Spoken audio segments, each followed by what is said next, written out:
शेतकरी मित्रांनो नमस्कार। आज आपण आलेलो आहे आपल्या वाटाण्याच्या प्लॉटमध्ये। सरासरी हा आजचा आपला 12 दिवसाचा प्लॉट आहे आणि बऱ्यापैकी प्लॉटमध्ये उगवण क्षमता झालेली आहे। जी काय राहिलेली आता उगवण क्षमता असेल ती शेतकरी मित्रांनो आपल्याला अजून एक 4 दिवसामध्ये पूर्ण कंप्लीट पाहायला मिळेल। तर जसा विषय होता ना की पाणी व्यवस्थापनाचा, तर सुरुवातीच्या काळामध्ये आपण फक्त 3 वेळा म्हणजे या 12 दिवसामध्ये 3च वेळा पाणी दिलेलं आहे।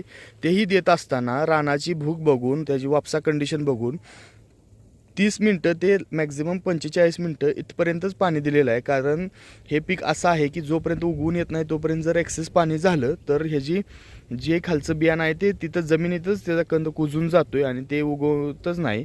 त्यामुळे ह्याला पाणी खूप कमी आणि प्रमाणात देणं गरजेचं असतंय। शेतकरी मित्रांनो, आपण कशा पद्धतीने सुरुवातीच्या काळामध्ये हे पाणी व्यवस्थापन करता हे मला कमेंटमध्ये सांगा। त्याच पद्धतीनं येणाऱ्या काळामध्ये अजून आपल्याला वाटाणा पिकाविषयी काही माहिती पाहिजे असेल तर तेही कमेंट करायला विसरू नका। चला तर मग लवकरच भेटूया अजून एका व्हिडिओत अजून एका भागात। वावर आहे तर पावर आहे। धन्यवाद मित्रांनो।